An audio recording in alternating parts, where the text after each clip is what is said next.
listening to The Cell on WGRN 94.1, brought to you by the Faith Thomas Foundation. Hi, everyone. This is Felice. I'm glad that you could join us today. I have with me my co-host, Ernie. Good evening, Felice. Hey. And then I also have a special guest with us today, and her name is Julie Whitney Scott. What's up, what's up? Hey. WGRN. I'm sitting up here so nervous because as you get into the show, and I'm sure that if you listen to our other shows, that you heard that Julie was the one who kind of got me into considering the radio station. So with that being said, I feel like I'm in class with a professor. Get ready to take a test. You just make me all nervous. Yeah. Might as well be nervous with me. Feel like I'm in class taking a test. But, okay, we're going to go ahead and get on here with the show, okay? Julie Whitney Scott, like I said, is our guest today, and she's a graduate of Franklin University, an Ohio playwright, author, director, producer, actress, poet, songwriter, mime dancer, and the founder of Mime for God Okay, she's making me Productions, choke up in here. LLC. Well, honey, it's your resume. She is also the founder of the Columbus Black Theater Festival. She is also the host of the Julie Whitney Scott on WGRN FM 94.1. She writes a column for the Columbus Free Press, and she's an ordained minister, mother, and grandmother. I mean, I'm like, wow. My greatest achievement is those last two. I Mother know. and That's why I grandma, saved those baby. for last. Yeah. And Julie also spoke. She had a radio show on Talktainment, which was also called Julie Whitney Scott Presents. That's right. Impressive. Thank you. Yeah. Before we get started, I kind of want our listeners to know a little bit about my relationship with Julie. So, Julie, do you mind if I get a little personal with you? I don't know how personal you get with me. Well, all you got to do is just throw up your hands if Okay. it's too personal. There are guys out there listening. My hand is up. No, Aw. I'm gonna put it back down. So, with that being said, and she's given me permission, Julie is a longtime family friend. Yes, way back. Yeah, her and my sister Adrian grew up together. My BFF. Yes, and that happened to be something like, is it 50 or 55 years? Oh, shut up now. You ages. Adrian, I didn't. You see her. You hear her, don't you? Oh, that was one of those things that I wasn't supposed to. Look, like everybody doesn't know how old I am. I had a big birthday party with the big 6-0 2 years ago. But, yes, we go back to civil rights days, actually. Wow. If you think about it. Yeah. We go back to walking out of schools and marching for civil rights. And, yeah, that's how far back we go. Elementary school. And, you know, since we're bringing up Adrian, some of you guys out there, I'm sure you probably have had a best friend. Did you know how you know you have a best friend? You know that even when you're young and your parents move and so you get separated as kids because, you know, you have no control over what side of town you're going to live in. And believe me, back then, there were no cell phones and we had phones, but you could, you wasn't like on the phones like we are and our kids are today. That was a privilege, you know, and it was just hard to keep those elementary school relationships together and intact because you didn't have the means that you have now to have friends. Thank God for Facebook because I believe that's one of the good things about it. It brings people back. This is how you know you have a BFF. When even you don't see them or hear or talk to them for years, when you do get back together, it's just like you never left. Yeah, you never left. Yeah. Yes, I have a few of those. Yeah. Don't have to worry about talking to them every day. And then for you listeners out there, Adrian and I had the finest fathers on the block. Yeah, am I lying? No. Everybody, they all like Mr. Benberry and Mr. Arliss. They was some good-looking brothers, that was for sure. But of course, we didn't know about that, and we didn't care about that and told them to shut up. Okay. Mm-hmm. Well, we're getting ready to get back on with what we're going to continue on here before Well, you we get asked me ourselves about in Adrian, so trouble. you know I had to bring in Ben. I had to bring in Dad. I appreciate it because my dad was fine. Yes, and he was a good man. Yeah. I forgot exactly how I end up, connecting with you, but I know it had something to do with Adrian. And you asked me to be on Talktainment Radio. Yes, and talk about sickle cell. Well, that came about because at that time I was doing a play called, I think it was, what was it? It was about suicide. Oh, Come Alive. We were doing Come Alive. And it was a musical. And one of our actresses in it had sickle cell. Okay. And I had never really known anybody that had sickle cell. Yes. And so I had no idea what kind of a devastating disease it is as far as how it took people out. Like one day she would be fine, and then I would talk to her the next day and she would be in the hospital. And it's like, how did that happen? And so from just with her, and then talking to Adrian, and she was telling me about your foundation, the Faith Thomas Foundation. And I was like, well, I need to bring that on because I like to talk about things that affect us as a society, and especially educate people. Because I didn't know anything about sickle cell really until I brought you on and you gave me all that valuable information that we gave to our audience. So that's how that came about, for me being curious about that disease that I had heard about. Mm-hmm. But only thing I knew about it was, black people get sickle cell. They gave you a test. If you didn't have it, that was it. Nothing else about it. And a lot of people obviously don't talk about it. Yeah. Because she was the first person I know, and I'm sure that there's other people that I probably ran into or worked with or whatever that had sickle cell, but didn't say anything about it. So that's why that came about. Yeah, a lot of people that do happen to have sickle cell don't want to share it because they don't want people to feel sorry for them or to look at them differently, and I think that's with almost any disease that you have. It's just you have to be comfortable enough to be able to share it. Mm-hmm. So I'm glad that the young actress that you work with shared it with you, because you did need to know because of the fact that she was working. Exactly. And I think that probably feed in because she didn't tell me at first what was going on. I just knew that, she was missing rehearsals, and one day she would be okay, and I didn't really know, like what was going on. Yeah. And I think it's also too important, like you said, that people let others know, especially if you're in a work environment or something, so that people have the right impression about what's going on with you, and not thinking you're just not showing up, or you know what I'm saying? Because if you don't let people know you're ill, it's kind of hard for people to understand what you're going through. And properly receive some form of treatment. Yeah. If something happens while they're there. That is definitely the most important thing that I can say as far as anyone having any type of disease, is being able to talk to your employer in private, making it personal, and only who you want to know is aware of it. But I think that if you're at work, at least one or two people need to be aware of any condition that you have and where or what needs to be done when certain things happen. And especially your bosses. Yes. Wow. Then you invited me again here on WGRN 94.1 to speak again about sickle cell on that platform. Yeah, because once again, I've had moved to another one, the Green Renaissance, which is also focusing a lot on women and things that are going on. So what better opportunity than to bring you back on again to another audience that may not have known about sickle cell again.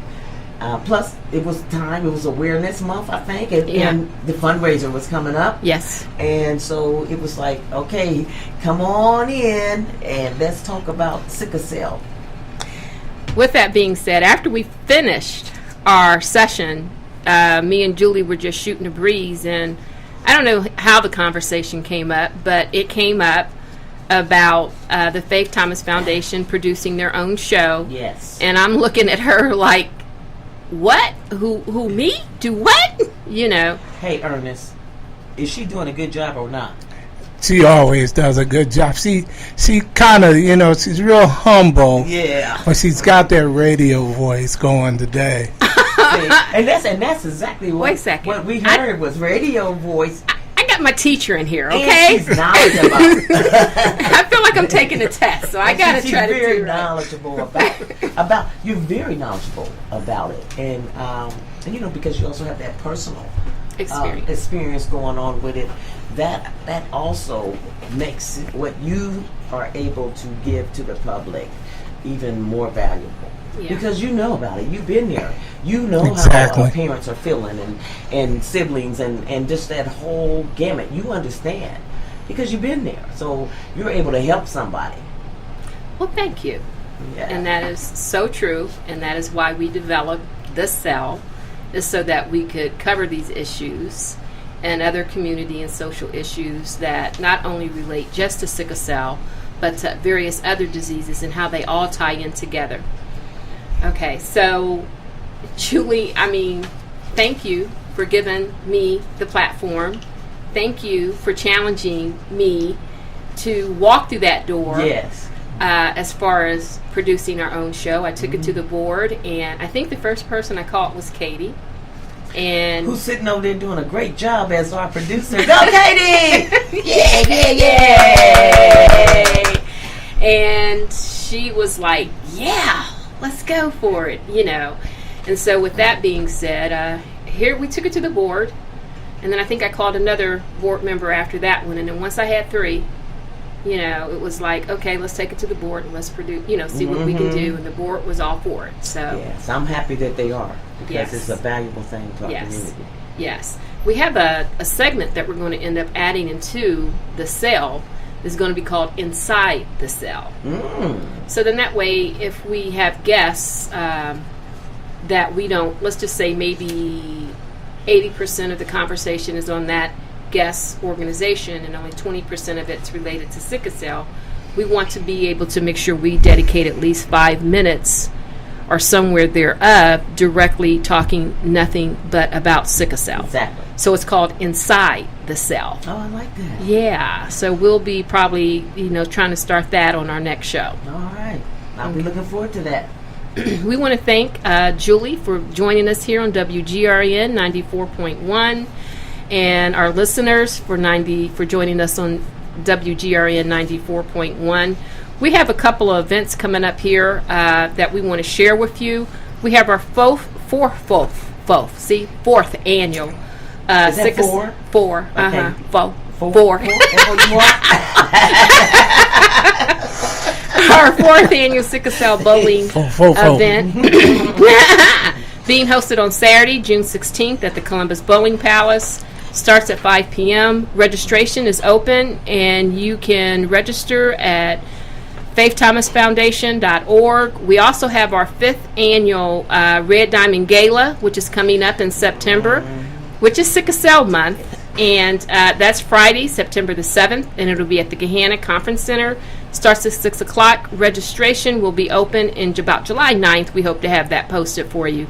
But we hope that our listeners will join us. And just so that everyone know, both of these events are open to the public. I had someone kind of ask me a question today and I had to say, no, it's open. Can they bring a guest? Yeah. And I'm like, no, it's open to the public. So you can bring anybody and as many people as you want to bring. And listen, I've been to the bowling. I don't bowl, but I still had a great time. So you can still come and listen to the music and eat food and socialize and help support this wonderful cause. And I've been to the gala. I got to wear a really long gown. But you know what? Everybody didn't wear a gown, so you can dress up. You can dress up and just have a really good time. The food is always great. The music, the partying is really good. Yeah, they get good thing. Were you there last time, Ernest? Yes, I was. Were you on the dance floor? No comment. Well, I was on the dance floor. I think I did a couple of dances. I don't know. But I just encourage anybody out there listening. You want to go to both of those events. The first one especially, bring your family. Yeah. That second one, the Red Diamond Gala, that's where we support OSU Medical Center and Nationwide Children's Hospital sickle cell programs So, and like like a silent auction, don't you usually? Yeah, we have a that? silent auction. Yeah, silent auction. So, it's educational.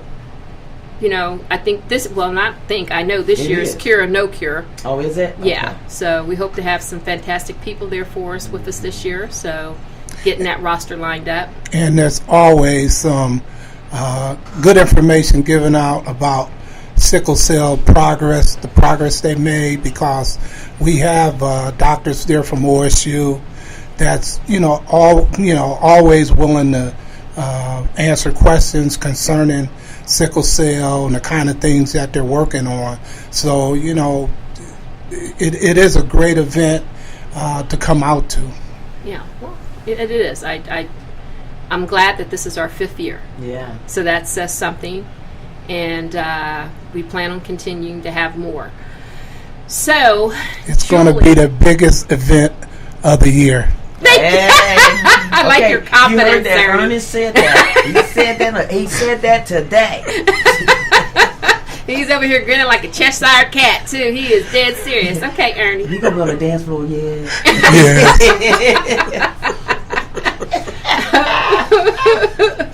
Okay, Julie, since we have talked a little bit about some personal stuff and your accomplishment, I mean, I'm still at awe by all the things that you have done over all of these years. Yes, I don't mean to remind you about how many years. But you know what? That's a good thing. It is And for let me say still this. Here to talk about let me say this to you, men and women out there who think that you get a certain age and you can't have your dreams and your goals. Wrong. Oh, okay? yeah. Wrong. Because as soon as I've always written. I've been writing plays and directing plays like since the 70s, whatever. But it wasn't until my youngest daughter went to college that, and that was about 9 years ago, that I was like, okay, now I can just do what I want to do. So a couple of people asked me to act in one of their plays. I was like, okay, I'm really write and direct, but, all right. And woo. Next thing I know, I was acting. People was asking me to act in their plays. I'm like, okay, cool. Everybody always said I was an actress, clown anyway, and a comedian and all that stuff. So it was like that jumped off. And then I just decided, flipping through Facebook, seeing they had a Detroit festival, Black Theater Festival, Atlanta, and I was like, wow, we got all these theater companies and things here in Columbus. Why don't they have one? And for those of you out there listening, this is true. I was sitting there in my room thinking that, and the Lord said to me, why don't you do it? So, of course, I was like Moses and said, hey, you kidding me? Not doing that. That sound like me when I said, what? Yeah. I'm like, no, I said somebody should do it. Because I certainly don't have a theater company, or anything like that, you know. And I haven't produced anything, other than inside the church, stuff like that. So, but, then the feedback came to me, if you do this and put it in my name, I will supply all your needs. And he has. And that's where Mine for God, M-I-N-E, is Mine is for God. Productions came in. And immediately I started, people started saying to me I should take God out of it. So I'm serious. Had meetings set up with people ready to go. I love this. This is wonderful, great. But, we really can't. Is there some way you can take, God out? And I told them straight up, no, I don't take God out of anything. Because that'd be foolish to put God in something and then take him out. Right, right. I'm not doing that. Exactly. Right. That's not happening. And, here I am. We're in our 6th year, the Columbus Black Theater Festival. When is you have an upcoming event, correct? Yep, it's going to be July 6th, 7th, and 8th. Once again at the Columbus Performing Arts Center, that's downtown, at 549 Franklin Avenue. Going to be in both theaters.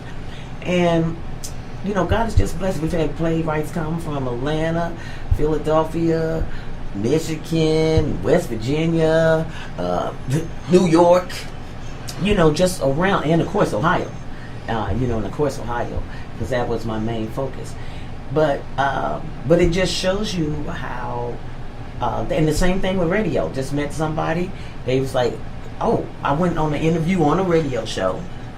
And when I went to the radio show, like you, Missy, when I came sitting on the other side doing an interview, and after the interview, walked out and said, "Have you ever thought about doing radio? You got a radio voice." And I'm like, "No." That's the same thing you said to me, right? And they had to really convince me to do it, and I did it, and that's how I got into that. Yeah. And then through radio, met Susan and Bob, and the next thing I know, I was working on a project for writing, and they asked me to write a article about the Pondexter Village. Yes, I seen that was your first writing. And Yeah. the first one I wrote was the destruction of a neighborhood and thus a family, talking about Pondexter Village. And so next thing you know, now I've been writing with them for Since 4 years 2014 or 2015. Yeah, so and I think you got like 42 columns that you submitted. Yeah. I don't know. All I know is I Well, I had to do a little research there. Once a month. And, it's because I am, a lot of people think that because you are a minister or something, that you should not be doing things that you do. My articles are about what's happening, and mostly what's happening with my people in regards to our justice system and injustice, and not only my people but all people, and especially children. I've really got several articles there that pertain to what's going on with our children in the mental health system, what's going on with our children in our prison systems, and now in our schools. So people sometimes give me letters. I get an email like, the one I just did about who's stuck in the middle in regards to our children and the guns that they want to put in our schools now. People, I get an email. And by the way, people, don't send me links. I don't open links. Right? I don't look at violent stuff on my own personal time, so I'm certainly not going to look at it when you send it to me on the email. You know what I'm saying? I do not click the links, okay? Paranoid, no. But, just different things like that. And my response to that, it's like, don't base a judgment based on ignorant people. And it's like, first off, I don't base my judgments. I base my articles on people, not idiots. Okay. Because that's what they, and because then that would be me putting my opinion and judgments on people if I assume they're idiots, just because we have opinions.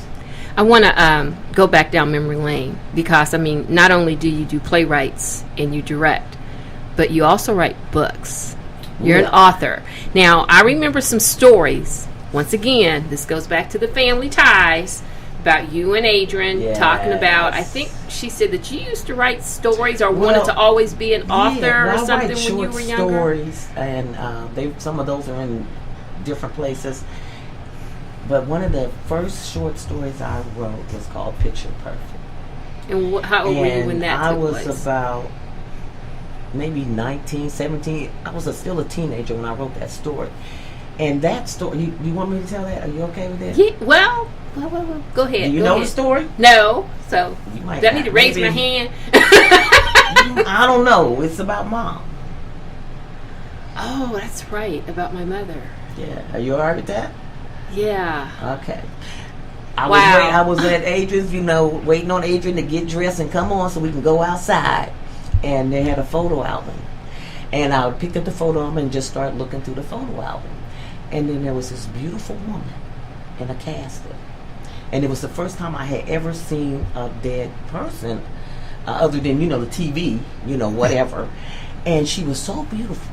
And when Adrian came down the stairs, she was, I was sitting there on the couch with the album. I was like, who is this woman? And she said, that's my mom.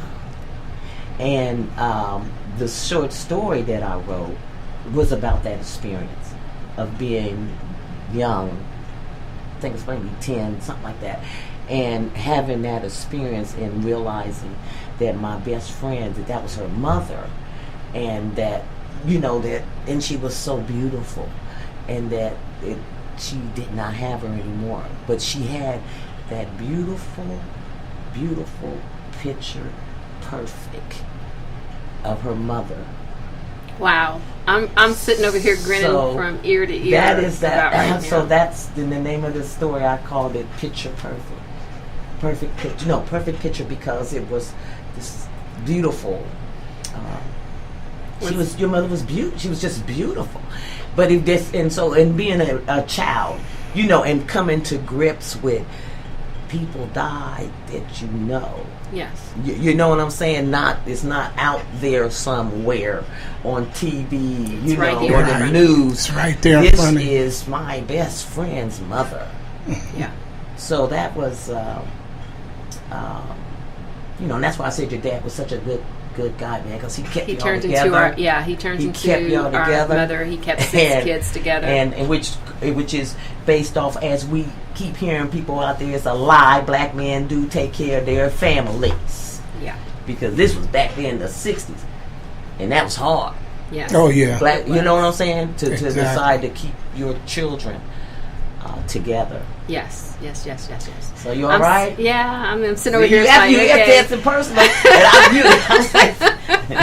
Adrian Like I knows said, I'm the grinning story. from Yeah. ear to ear about right now on that, and what I'm getting out I of have it to send is you that story. yeah, please do. And what I'm getting out of it is that you, as a young kid, saw this beautiful woman, and it burned such an image on your memory or on your mind that you end up writing a story about it, like you said, when you were like 17 or 19 years of age. So I think that is the most beautiful part. And then that name, like you said, Picture Perfect. Yes. Yeah, so it all kind of ties in together. So there is something that I wanted to ask you. For your upcoming event, are you taking ads or anything like that? Oh, yeah. Go to mindforgodproductions.com for any information about the Black Theater Festival and how you can be a vendor, how you can put an ad in, and how you can also just come out and volunteer and spend some time with us if you want to be. If you want to be an actor, hey, let me know. That's mine, MINE, the number 4, godproductions.com. You don't mean four. What I say? Yeah, it's F4, number 4. From the fall. Well, you have to be careful because it'll be 4, F-O-R. Julie, what is the deadline for those ads to get to you? I think the deadline is June the 15th. So. June the 15th. Okay, everyone. So don't forget that Julie has her 6th annual Columbus Black Theater Festival on July 6th through 8th. She is accepting ads, so if you have one out there and you want to support her, please get one in.